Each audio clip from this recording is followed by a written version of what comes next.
Thank you for that kind introduction. And of course, a great thank you to my former professor, Dr. O'Donnell. When I started here, he was teaching me apologetics. We were reading the Apologia Pro Vita Sua, and some history, including a little bit of Irish history, of course. And Kathy, who I knew I babysat their children while I was a student here, so that's how I really got to know Tim and Kathy. I won't tell any more stories, but anyway. That got you your vocation. That got And so I entered the Dominicans, though, right after I graduated here at Christendom. So it's lovely. I haven't been back here for over 30 years, so it has been a real, when Bernadette was talking about just those few buildings, I said it looks like a real campus now. And I thought, gosh, the students are so spoiled. They've got paved sidewalks. But anyway, but it is a real joy. It is an honor to be here. I can truly say that. And it's been lovely to get to meet so many of you. I don't think I've met everyone, but so many of you yesterday and today. So for me, this has been a grace and a gift. So this evening, I'm going to say a few things, and I would like to start by thanking Dr. O'Donnell, Professor, where are you, Mike? I haven't seen you. Where'd Mike go? Professor Brown? Oh, he stepped out. Okay, all right, got it, all right. Professor Brown and Professor Whitmore. Actually, they've done a great lead-in to what I'm going to speak on. And we didn't plan this formally together, but for me, they've laid a lot of groundwork. And so hopefully you'll be hearing some things. I'll make a few explicit references to what they've said, but I think you'll make a lot of connections yourself as I speak this evening on conscience. And as I say, my focus, as was presented, also tying in the gifts, wisdom and counsel, as we speak of this culture in crisis. Now, also oddly enough, last night, Dr. O'Donnell said how not to begin a talk, and he started with Chesterton. Well, I'm doing the same thing, so I'm still imitating my mentor here a little bit. A short passage from Chesterton, but a different one. Over a century ago, G.K. Chesterton, he wrote that when a religious scheme is shattered, he was speaking of the Reformation and what it did to the church. He said, it is not merely the vices that are let loose. He said the virtues are also let loose, and this will refer a little bit to what Professor Whitmore was saying, so there'll be some connections on this. So this is kind of a transition from our afternoon discussion to what I'm going to speak on this evening. He said the virtues are let loose and they wander more wildly and they do more terrible damage. The modern world, he concluded, is full of old Christian virtues gone mad. I love it. I love that line. He said because they've been isolated from each other, which again, Professor Whitmore laid out the introduction for my talk. And he said they're wandering alone. Today, these words seem prophetic. The term virtue is not as common, as we heard this afternoon, and its vestiges, though, still appear in the cries for justice, freedom, and the virtues mentioned earlier, the sincerity, authenticity, tolerance. We still see something there. Now, arguments about virtue and freedom, which we heard from Professor Brown, there he is. They are connected to the discussion of conscience, where a similar madness reigns. In fact, a contemporary of Chesterton, a German positivist, Friedrich Jodl, he said that in the entire field of ethics, morals, there's probably no other concept that has been so abused as conscience. A recent work, a historical work by Matthew Levering on the abuse of conscience, basically just confirms this.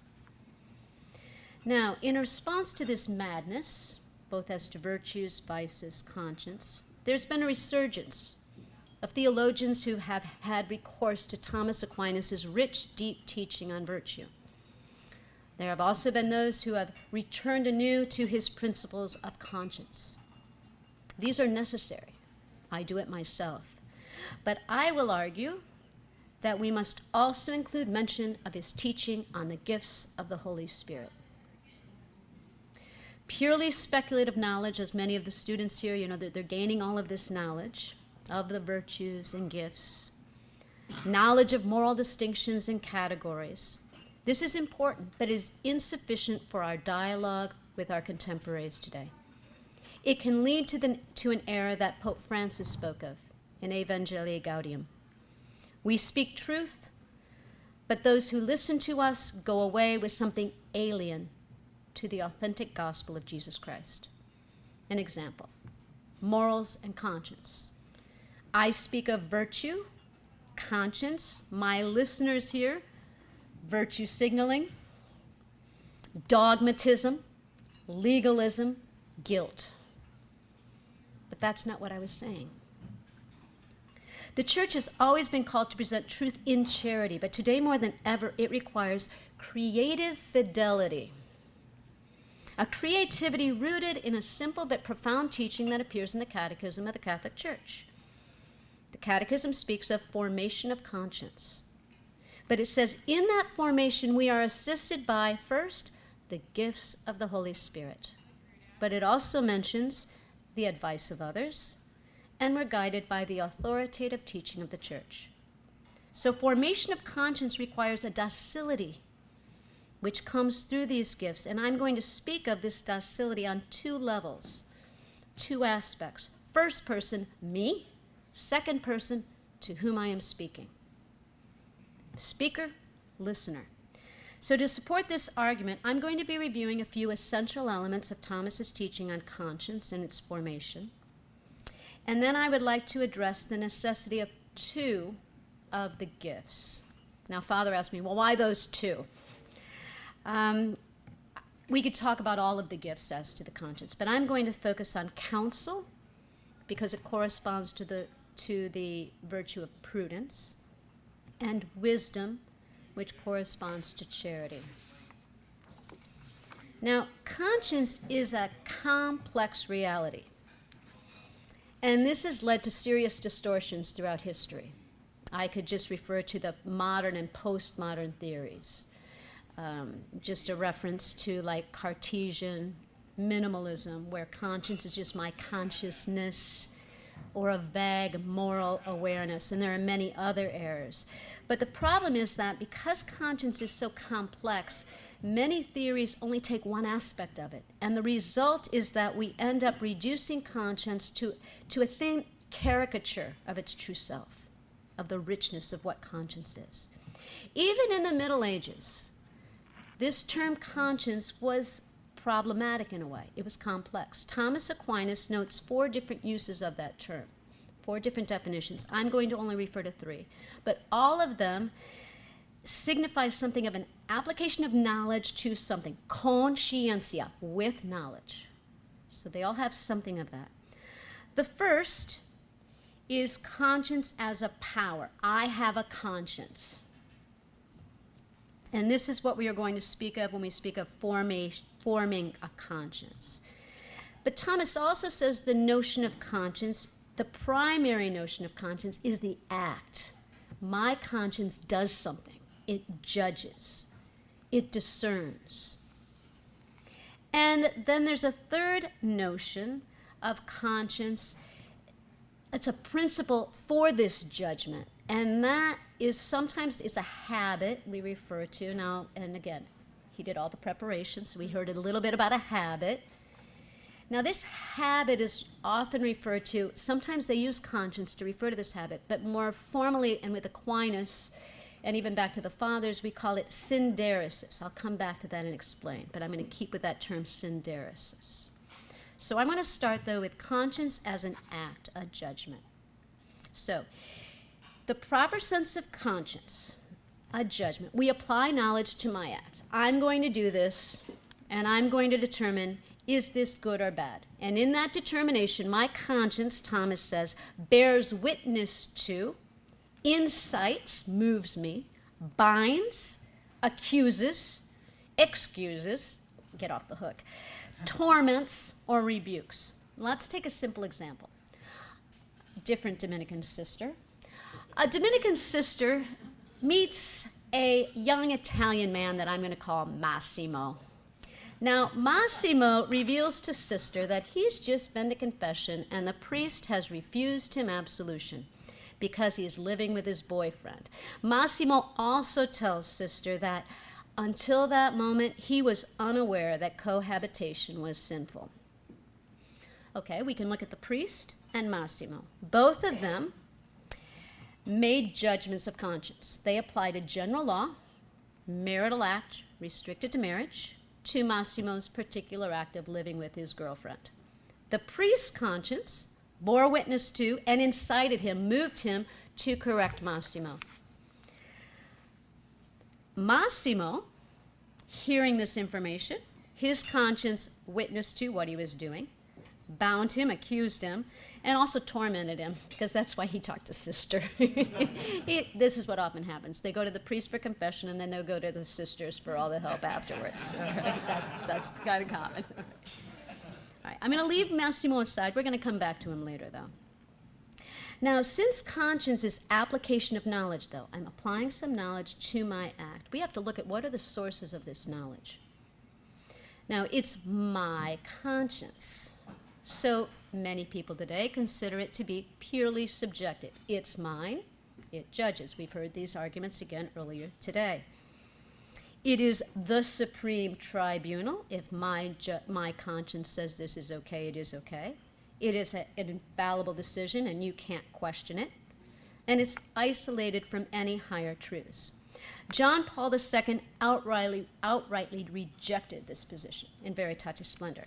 He also condemned any related notions, errors, of conscience as license, freedom to do whatever I wish, a voluntaristic right to self-will. We had that discussion again of my will. Also a creative conscience that can creatively kind of resolve any problem that I wish it to in my own little way.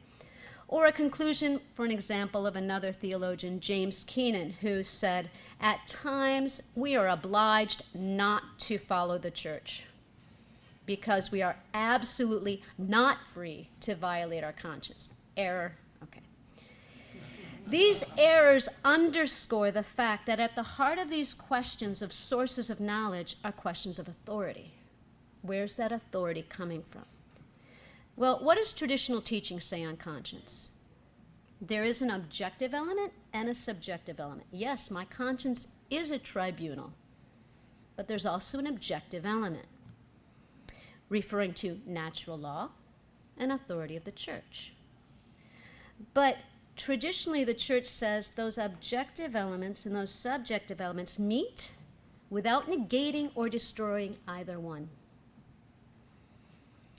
So explanation of these two dimensions, though, this objective and subjective element, lead us to the second notion of conscience as this habit, which, as I already noted, is some will refer to it as conscience, but more properly we're going to speak of synderesis. Well, what is that? Well, St. Jerome called it this spark of conscience. It's kind of the beginning. Conscience is the full power, the full judgment, but we've got this spark, so we need to talk about this spark. We find the scriptural origins of this spark in St. Paul. You may remember in Romans, this law that was written in the heart of the Gentiles who did not have the law. Newman spoke of it as the aboriginal vicar of Christ. Benedict XVI identifies the same reality as anamnesis. We also find traces of this synderesis, this spark, in Gaudium et Spes 16, which spoke of the conscience that summons man to love good and avoid evil. To obey this is the very dignity of man. And this conscience, this synderesis, is at the secret core, the sanctuary where I am alone with God. Now, the point is, I've just given you a few different definitions, but many use these very definitions and distinctions to promote subjective autonomy. It's still all about me. But careful reading actually tells us that, okay, there is something subjective about me and conscience, but it's rooted in an objective dimension that is universal, the law written in our hearts. Subjective knowledge alone cannot logically be the cause of conscience's binding nature and authority. Somebody wrote the law in my heart. This judgment, therefore, doesn't begin with my isolated decision. My decision is based on this other law that is written there. Thomas, of course, argues this regarding natural law, which again we encountered earlier from Professor Brown, which is also revealed in the Ten Commandments and has been promulgated to all of creation. And therefore, all men are bound to observe it, and none can claim ignorance. So Thomas defines this synderesis, this spark, as some natural habit. Again, we've talked about nature. It's something of our nature which provides me and every human being with a knowledge of the first principle of practical reason. Do good, avoid evil. But that's very general. It's very general. But Thomas also connects, right after he speaks of that general principle, he also speaks of what another Dominican, Father Dominic Holtz, I give him credit for this, of these common proper principles, which again Professor Brown spoke of. That all being tries to preserve itself, sexual intercourse and care for offspring, which we share with animals, and then those 2 points which are specific to human beings. Knowledge of truth, God, and that social nature, which was a response to a question earlier this morning. So we've got these general guidelines that are somehow infallible, written within us, that can never be blotted out or ignored, Thomas says. Now, Thomas adds another little argument regarding why we need this law, this spark. He says the nature of our human soul is such that in both the speculative, my knowledge of, okay, I know the faith, the speculative level, but also as to the practical, at both levels, where I'm just speaking about knowledge that I know. We used to use this example in the novitiate. We had sisters who had studied car mechanics. When I was a novice, we went on, our major outings were funerals. Luckily, there were a lot of people that died that year. But we would go out, and the Knights of Columbus had given us their old vans, and they would always break down. And we had two sisters. One considered herself an auto mechanic, and the other had studied auto mechanics, and they would always fight, and the rest of us would just go for a walk. And one got a C in auto mechanics. So the question is speculative knowledge. Do I know, can I get an A? That's the speculative knowledge. The practical is, can I use it?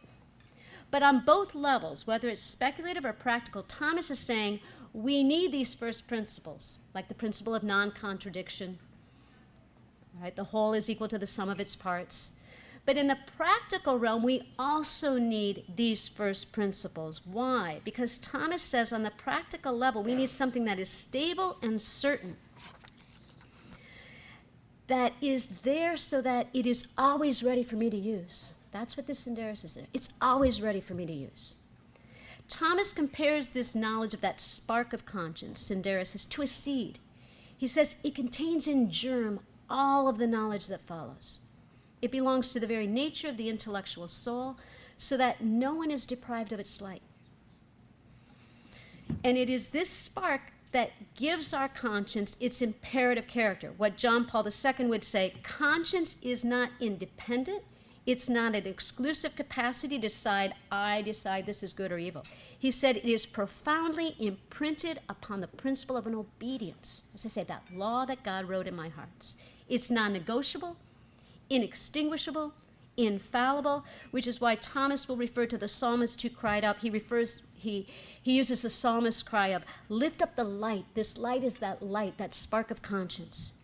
Lift up the light of thy countenance upon us, O Lord. As a rational being, conscience is my sole guide. Without it, I'm a reed blowing in the wind. Thus, Newman will say, if you act against your conscience, you lose your soul. Woo. The knowledge upon which conscience bases its judgments is not limited, though, solely to this synderesis, this spark, these first principles.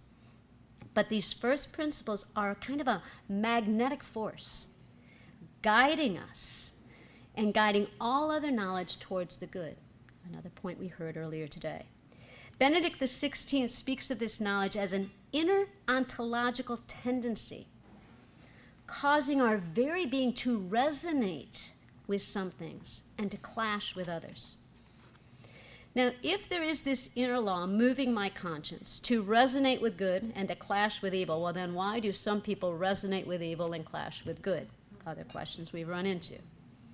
Well, although these first principles provide an infallible, inextinguishable light, there's a vast expanse stretching between those first principles and my particular act in this particular moment.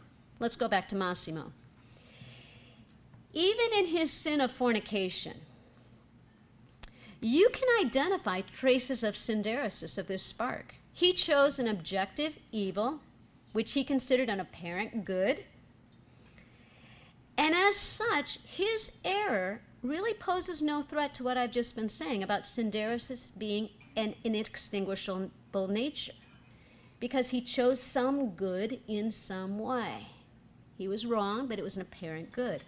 Well, let's take it a little bit extreme. Let's go beyond Massimo. What about those promoting the transgender surgeries, the homosexual unions, etc., what Thomas would call unnatural sins? They're that bad. All sins are unnatural in one way, but Thomas says there's one category that are unnatural in a whole. They go contrary to our very nature as it's created.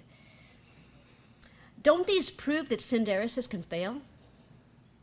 That some people don't have that spark? Thomas raised this question actually back in the 1200s, and he concluded, as already noted, that these general principles cannot be erased. They are in every human heart. But he added a distinction, and he went on to conclusions we arrived to down the road. And he says, at the level of the application of those principles to my particular act, error can enter in. At this point, even though those first principles cannot be blotted out, error enters in quite simply as soon as I start to think. As soon as we start to think and try to make a logical conclusion, error can enter in, which is why Thomas will argue, the spark remains, but those secondary precepts can be blotted out. We can conclude that evil is good. And this is why, however, another little caveat, despite those grave distortions, though, promoted even by the transgender agenda, even underlying their errors, we can find traces again of common proper principles. Sexual intercourse, they want that. They want to get married. They want to have children, which is back to continuation of the species, care for offspring. That's what they're arguing for. Which is why Thomas, as well as going back to Jerome, would say that that spark exists even in the most depraved man. I would always use Batman's Joker, right? Most depraved man still has something of that spark. Even the people we're dialoguing with today with this transgender, they still have that spark, those first principles. But they're logical conclusions, there's error.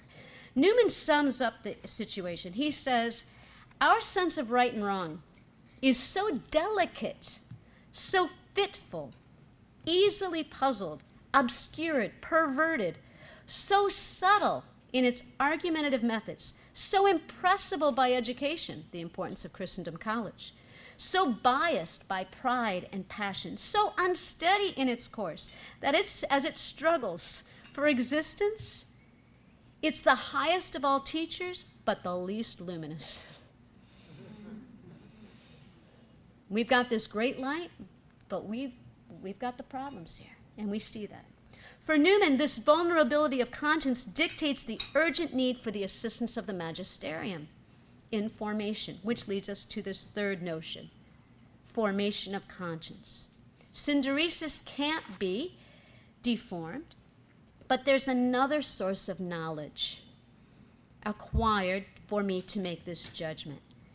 Conscience isn't static. Even though we have those principles, those first principles, it's not static. Too many think, oh, well, my conscience judged this, and therefore I have to follow my conscience. Well, your conscience is continually being formed and continually changing, even as you act.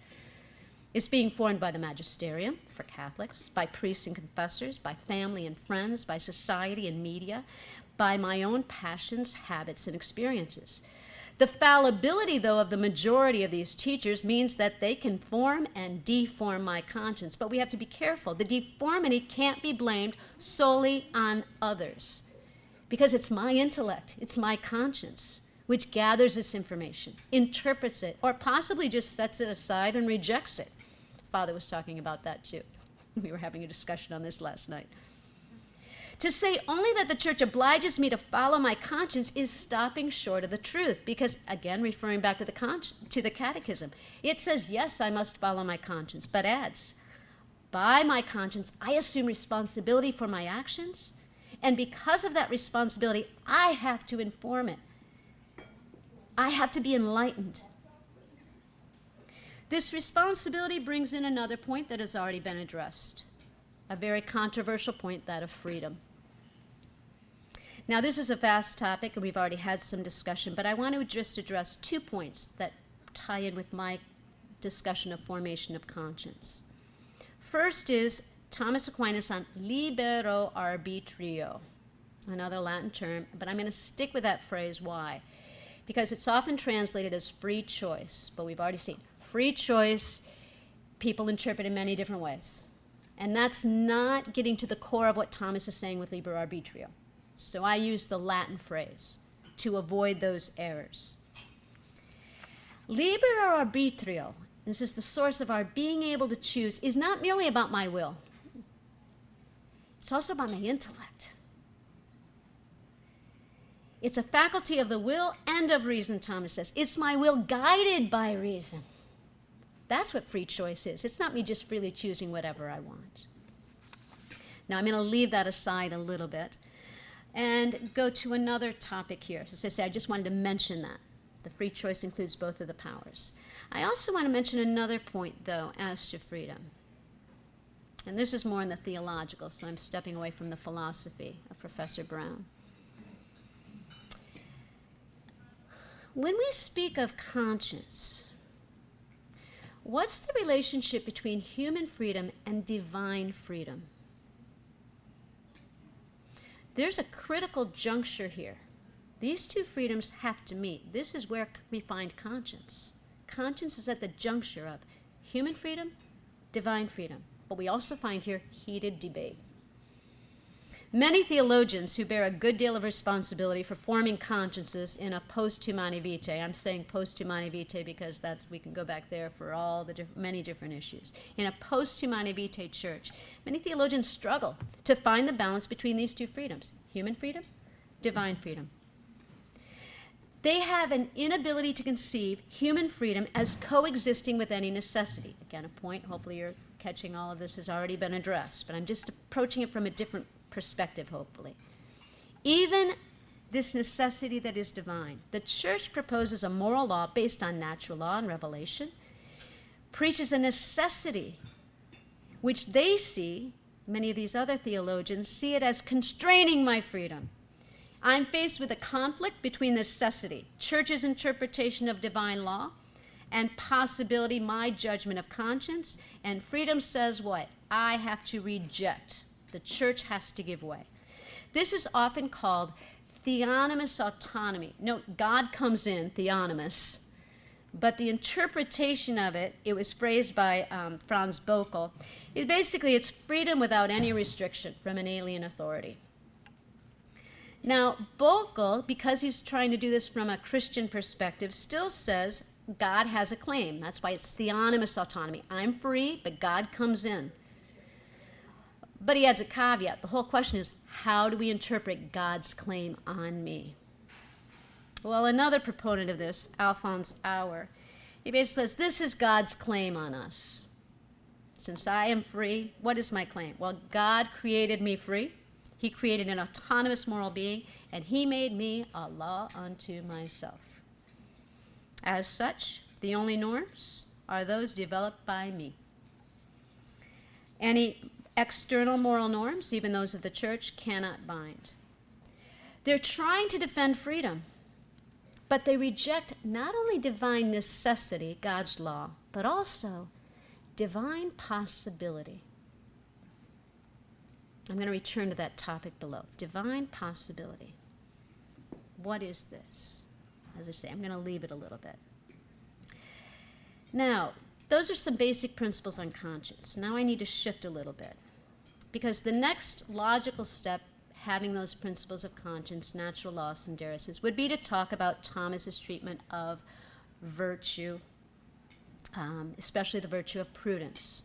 I'm going to leave that aside. We gave you a book. You can read Pink Hairs, and you can read Professor Whitmore's book as to prudence. Great virtue, I love it. Recta ratio agibilium, right reason in action. I'm going to presume that. Not to negate the necessity of prudence, but I want to move directly into the discussion of the gifts of the Holy Spirit, the gifts of counsel and wisdom, which assist prudence. So I'm going to presume we've got something of this prudence in the formation. Also, I'm going to presume something of the necessity of infused virtues. Now, that topic didn't come up, but we know we've got acquired virtues, what I work on, and infused virtues that come from God, from the Holy Spirit. Now, these infused virtues, theological, faith, hope, and love, but also can be the moral virtues, prudence, justice, temperance, fortitude, come with sanctifying grace at baptism. They perfect the powers of my soul, my intellect, my will, my appetites, to perform acts at the level of my supernatural end.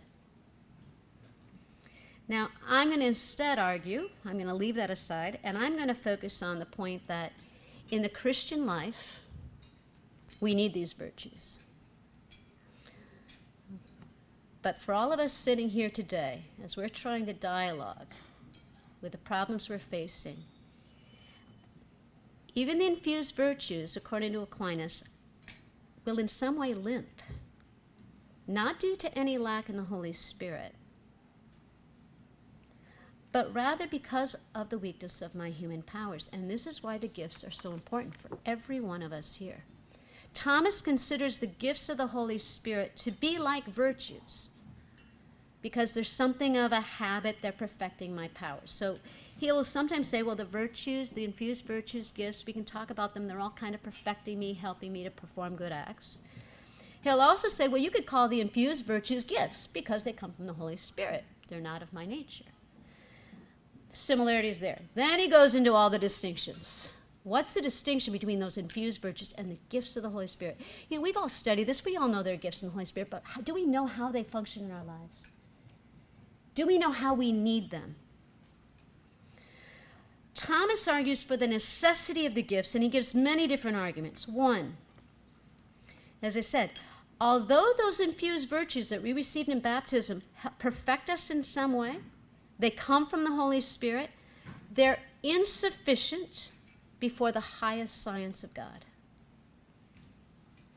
Thomas says these gifts perfect the virtues. We need these gifts in some way. The virtues help me to function, but they're going to fall short. Why? Because it's about me. In some way, I say the Holy Spirit comes in, but he allows himself to be limited by my own capacity in the infused virtues. In the gifts, he takes me beyond my capacity, which is why we need these. The gifts, Thomas says, are unfettered by human reason. They instill in me a docility to divine inspiration, to God, to the Holy Spirit, so that I can promptly obey the Holy Spirit. Thomas says these gifts have a divine motion distinct from human motion. They're in my powers, but the Holy Spirit's working in me, and he's left me behind. He's taken me to realms that I could not achieve, even with the regular gifts, because he's not allowing himself to be limited by my powers. Thomas will say this divine inspiration of the gifts preserves us from foolishness, all foolishness, ignorance, dullness of mind, hardness of heart. In light of this disparity between my human frailty and the heights of perfection to which each one of us is called, there's an imperative nature of that divine impulse. We need it. Another great Dominican, Bartolome Froger, he wrote back in the early 1940s, 1950s, but got a great work on the gifts of the Holy Spirit. And that's what he says, we have to have these gifts, and today more than ever. Another argument, Thomas says, the divine motion of these gifts doesn't negate my freedom, but rather I freely cooperate with the Holy Spirit, but with the gift in some way, though I freely cooperate, I'm still passive. As I say, the Holy Spirit works in me in a way without me. My intellect is raised to a higher way of knowing and understanding and judging. Another distinction Thomas says, here he follows Aristotle, that even Aristotle spoke of this divine instinct. Of course, he's from a pagan perspective. But he says by this gift, we're moved by a better principle than human reason. We think we're so smart today, even a lot of theologians. All right? We're limited. Doesn't matter. I don't care how smart we are. We are limited in some way. And this is why Thomas says, the gifts perfect man such that he can perform acts which surpass acts of virtue, even infused virtue.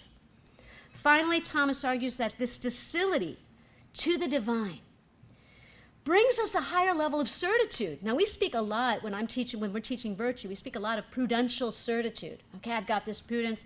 It's not scientific certitude, but I have something of a certitude. But even there, it's based on human reason. What is the Holy Spirit? The Holy Spirit gives me a higher level of certitude, an instinct of the Holy Spirit, given to the children of God who are led by the Spirit.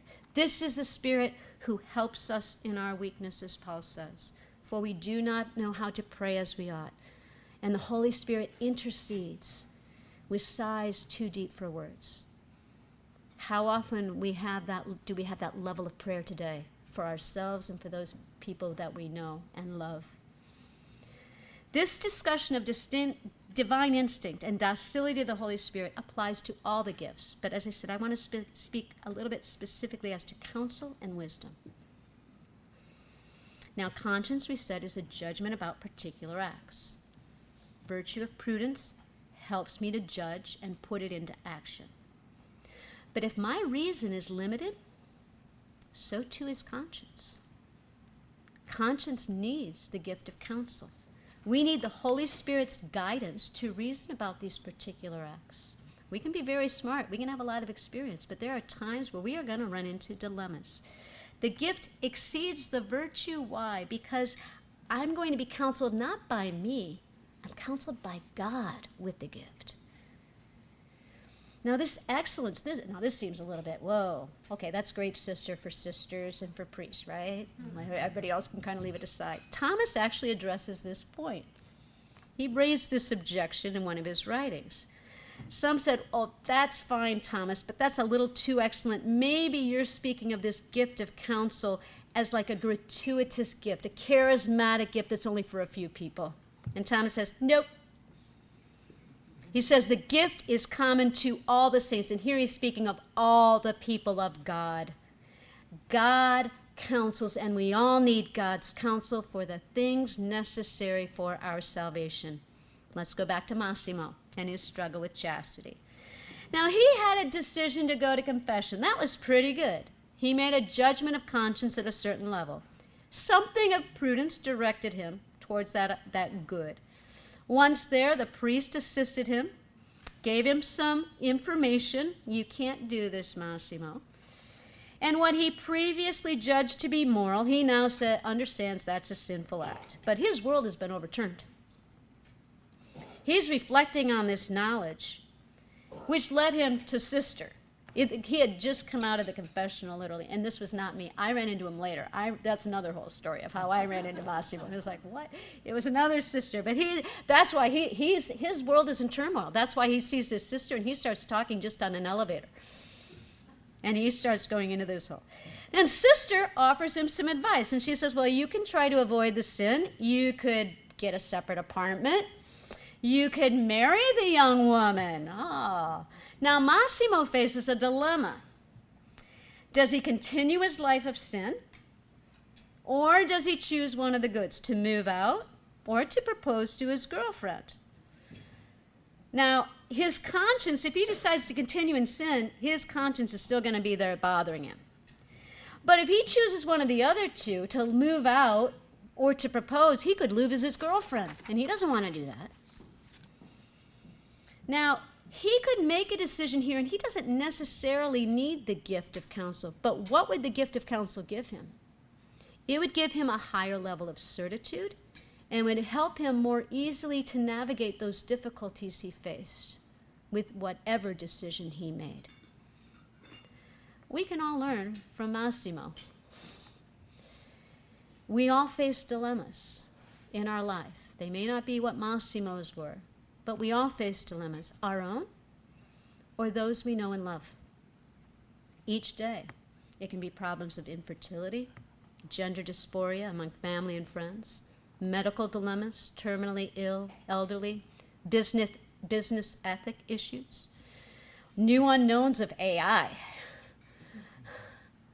The dilemmas differ, but the necessity of the gifts remain. In fact, here I want to just make a little reference. Even in the ancient dilemmas of the scriptures, we can find some help. A fitting example here for our discussion of conscience and freedom is that of Moses at the Red Sea. Now, Moses and the Israelites arrived at the Red Sea, Pharaoh's at their heels. Now, surely we know they took counsel, of course, and they tried to determine what should they do. We can kind of imagine three possible options. Number one, let's just go through the sea. Well, they're all going to die. That's pretty stupid. Number two, let's turn around and fight Pharaoh. Pretty stupid number two. The only option they really could come to with their human counsel, even with something of an infused Holy Spirit, we could say, as to infused virtue, would be, okay, let's make an arrangement with Pharaoh and go back into slavery. Human counsel was exhausted, but the scriptures tell us God revealed a fourth possibility, the parting of the sea, where the Israelites could safely pass through on dry land. Cardinal Cafaro sees Moses' experience as an example of human necessity meeting divine possibility. Left to our own devices, despite advances in human intelligence and AI, creativity, virtue, whatever, I don't care how smart we are, our responses to dilemmas are limited. Only fidelity to the necessity of the divine plan destroys the bounds of human possibility and opens the way to new options. The sea parts and we arrive at true freedom. Freedom which includes a properly formed conscience aided by the infused theological and moral virtues, but which extends to participation in the perfection of supernatural operations. But even here at the level of the gifts, conscience requires universal laws. Again, Cardinal Cafaro develops this point. He says it's foolish for those people who defend conscience by rejecting a universal law. They defend free choice, but they actually destroy it. Even with Moses, prior to making that counsel, there was a law. And we see this law in our own choices. It's we even say, I must do this. Even though I'm influenced by passion, I look at all of these different options. There's an insufficient knowledge. I say, I must do this. This is good for me. I'm looking to a law. What's telling me I must do this? I'm still looking to a law in some way. But moved by the divine impulse, I go beyond that. Moses could judge this new fourth option as being the true good in accord with God's plan, the universal law there. He still, even with that force, he applies it to the law. This is good. Back to do good and avoid evil. That's still guiding him, even on the level of the gifts. Only then could he freely choose this option. This is my good, as we talked about nature. Moses saw, this is good for me. But now he had a higher level, a higher instinct to see that. And only then could he bring the Israelites to freedom. Now, we'll finalize here with a few points. Fear moved the Israelites to follow Moses through the Red Sea. But their docility, we know, didn't last. Numerous times throughout the Exodus, we hear of their stubborn rejection of his counsel, stubbornness which still arises in the church today. Even some of us are a little stubborn. I am a redhead. Many resist counsel of the church, of the clergy, of family, of fellow Christians. Moses needed more than the gift of counsel to guide the stubborn Israelites to the promised land. He also needed something of the gift of wisdom to know how to communicate that to those for whom he was responsible. The path to the promised land for Moses and for each of us requires more than counsel on the level of first person. I'm examining and forming my conscience for my personal life. We're in dialogue. This conference day was about dialogue. How do we respond to the problems today? It's not just about me.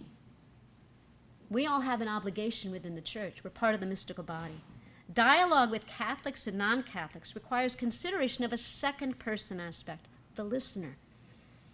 I can take counsel and discern rightly, but my efforts will fail if I lack the Spirit's wisdom to communicate it, but also to realize that the person I'm speaking to, the Holy Spirit is working in them as well.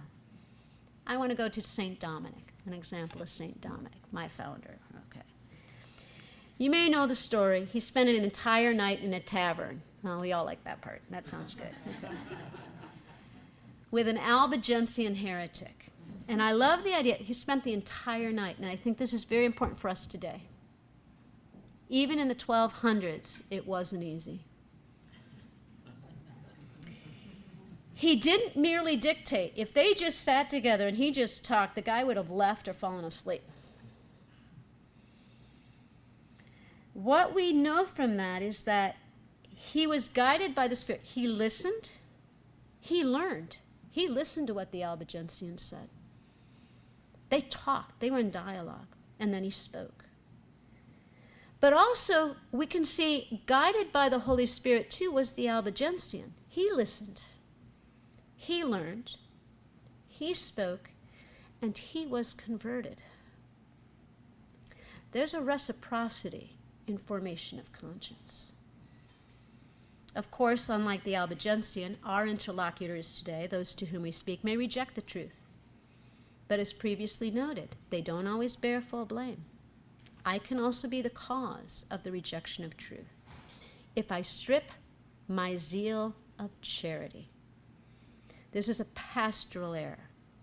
We all recall Paul VI's words, his well-known adage, modern man listens more willingly to witnesses than to teachers, and if he does listen to teachers, it's because they are witnesses. Now, Joseph Ratzinger, before being Pope Benedict, he spoke about this. And he spoke of contemporary pastoral errors, but from a different perspective. He spoke of an unhealthy tension between orthodoxy, right teaching, we're all very familiar with that, but he also spoke about orthopraxis, the pastoral care, especially in the moral life. And he spoke of this tension. Now, this tension is often accompanied by a separation of faith and morals. My faith is here, but this is how I'm acting, okay? I have to, well, I'm trying to counsel this couple. Come on, it's too difficult. How can you tell them that they can't practice IVF? Okay, we know the teaching is here, but in the practical situation, we often leave the faith behind. This is the tension between faith and morals Benedict was speaking of. Now, many lay the blame for these contemporary errors at the feet of preachers and teachers who sacrifice orthodoxy for orthopraxis, right? They're looking at the practical, so they leave the faith behind. That's the teaching of the church, but it doesn't apply in this situation. But Ratzinger doesn't allow the argument to stay there. He cautions about those who favor orthodoxy to the detriment of orthopraxis. Any separation of faith and morals is dangerous. He says they speak truth, but in a way that they make orthodoxy seem questionable. And this is what we face today. How do we preach that truth? His teaching highlights the need for true dialogue, where teachers and listeners are docile to the divine instinct received in both the gift of counsel and the gift of wisdom, which corresponds to charity. Caritas in veritate. What is this wisdom? Aristotle and Aquinas both agree the greatest wisdom requires the greatest virtue, which corresponds to the highest operation. Our highest operation is the intellect contemplation of the highest truth. That's wisdom. Through wisdom, I know something of the highest cause. We know the wise man who knows so much. We have many wise people here in this room. By this he can judge, set in order that which he judges according to human reason. Now this is great, this human wisdom. Stretching towards the highest cause, but it's still going to fall short. before that highest cause, which is the Trinitarian God, who is sapiens simpliciter, simple wisdom, truth, who judges and orders all things according to his rule. Only the gift brings each of us to knowledge of God as the highest cause and to the possibility of judging rightly about divine things because I judge according to God. Wisdom, Thomas teaches, implies a certain rectitude of judgment in accord with divine reason. Perfect use of reason. This is the gift of wisdom, with a connaturality that's not merely human, but is taken where I judge not according to how smart I am, but the Holy Spirit works through me. With we call a connaturality, it becomes natural to me to judge divine things, and Thomas says this is a result of charity. I can only judge that way when I'm united to God, which is why we have charity and wisdom necessary for this formation. Only insofar as I am united with God in charity can I acquire the ability to measure according to right judgment, because only then can I truly judge according to God's law, not to my interpretation of it. Thomas concludes and says, wisdom is caused by charity. It's union with God which reveals the mysteries of divine wisdom. So to conclude, the gifts soar to the heavens, but they don't dwell solely in the mystical realms. The Spirit's gifts of counsel and wisdom are sure guides for us today in our daily dialogue with the contemporary world. Benedict XVI, in his 2 documents on charity, Deus Caritas Est, Veritas in Caritate, speaks of truth. And he says it's not something we produce. It's found, or better, it's received. He says truth is like love. Neither is planned nor willed, but somehow imposed upon human being without negating freedom. Our dialogue today demands this first-person, second-person formation of conscience. Successful dialogue of truth, particularly these highest truth, demands these gifts of counsel and wisdom, that divine instinct that makes both of us docile. I may think I'm docile to the Holy Spirit, but I have to remember that I pray that that person is also docile and that the Holy Spirit works through them. Dialogue is not merely about challenging the consciences of others. It's about challenging my own conscience. If I wish to dialogue with others, I must enter into dialogue with revelation and allow it to challenge my conscience, not only as to what Christ taught, but how he taught it to his friends and to his enemies. His goal was that all should become his friends, and to that end he sent the Holy Spirit, who makes us friends of God and assists us as we try to bring this friendship to others. Only with this help, Thomas Aquinas reminds us, will we be able to speak of the mysteries of the kingdom without anxiety, despite adversity and attacks. Only the Spirit can bring us and work through us to bring others to the freedom of the sons of God. Thank you.